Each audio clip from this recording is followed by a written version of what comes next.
how can you make a song sound bright one moment and intense the next?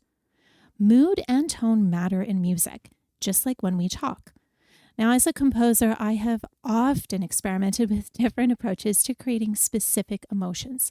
I mean, after all, music that brings a memory, image, or emotion to mind is much better than a boring series of notes. So there's a secret trick that you can use, even as a beginner piano player. So let's try it out on the piano.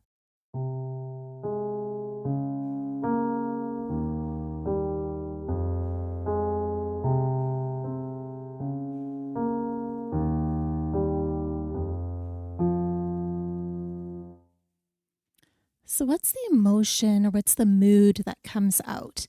Well, this piece is about being trapped under an avalanche, something thankfully I've never experienced in real life. But you can hear, if you know that the background of it, the sinister foreboding nature of that avalanche snow overhead. And later on in this same piece, you can actually hear the worry of being stuck under all that snow. Now, if I didn't know that story, if I didn't know that was the inspiration for the piece, I might anticipate or think that would lead into something like this.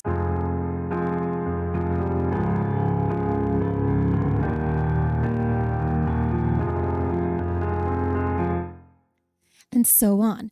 Now that's a very different mood. The first one, if you're knowing the story, maybe a bit more dark, a bit more sinister. And then this one felt more like, yeah, I got this. Now, if you're new here, welcome. I'm Rosemarie Penner, online piano teacher and composer at Must Love Music. To learn piano through creative exploration, just like we're going to be doing in this video, be sure to check out the link in the description. So let's change that mood a little bit. I'm going to play the same thing, but on a different part of the piano.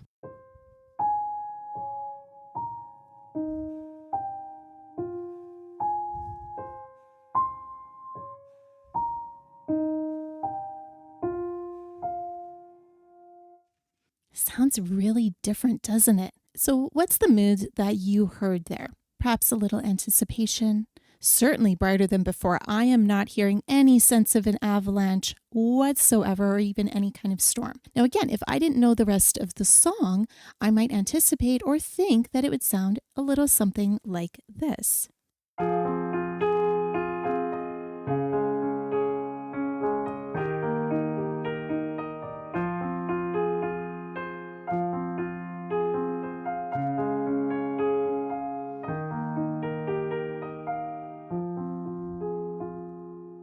Very different feel. And yes, by the way, I did improvise both of those examples that you heard just for the video. How does that story change from what we had before? The intro,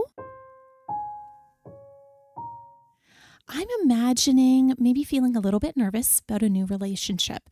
I'm thinking back to those early days and months with my husband. We were working out what we wanted in a relationship and getting to know each other, mix of excitement and sometimes nervousness. The improvised section, I would say, is maybe as my husband and I spent time together, just feeling really hopeful and excited that I was with somebody who actually got me, flaws and all. You may have a different story that comes to mind. If you can relate to that story or those emotions, be sure to hit that like button. I have a feeling it's a pretty universal thing for many of us. So how can you change the mood of your music? Well, the secret trick is to change the octave or range of the music. So when we're talking range on a piano, we're talking about oftentimes the different octaves or the different areas of the piano. So you'll notice I started fairly low and I could have moved even lower. And then the second example I gave was in a much higher range, and it was actually 3 octaves higher on the piano that I played it. Just changing where you play on the piano can make a huge difference. And that's what makes this so perfect for beginner piano players, because if you learn something, you're not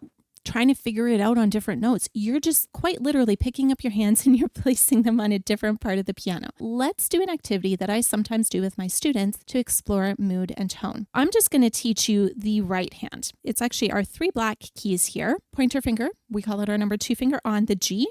So just in between 3 and 4. Okay, here are the notes: A flat, B flat, G, then A flat. We're not going to get into the rest of it. Try that out. Pause, try it out, come back. Once you've learned this and you feel comfortable with it, try it on different parts of the piano. You can change the range. So maybe I want to play it super low.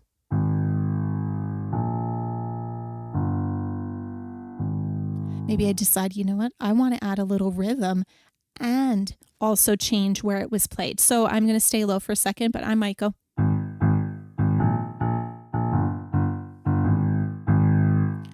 I mean, that already changed the mood just by changing the rhythm a little bit. Now remember, low doesn't always mean dark and sinister. That second example, it felt a little bouncier. It felt a little bit more upbeat. If I was to play the second improvisation pattern low on the pattern or on the piano, it would sound something like you would maybe have like an orchestra in the background and the music is swelling and it's building all this excitement and drama. And again, this same pattern that I just taught you, if I play it much higher on the piano, and I would recommend like go all the way up the piano. See what happens when you go right at the top. Does that sound good to your ear?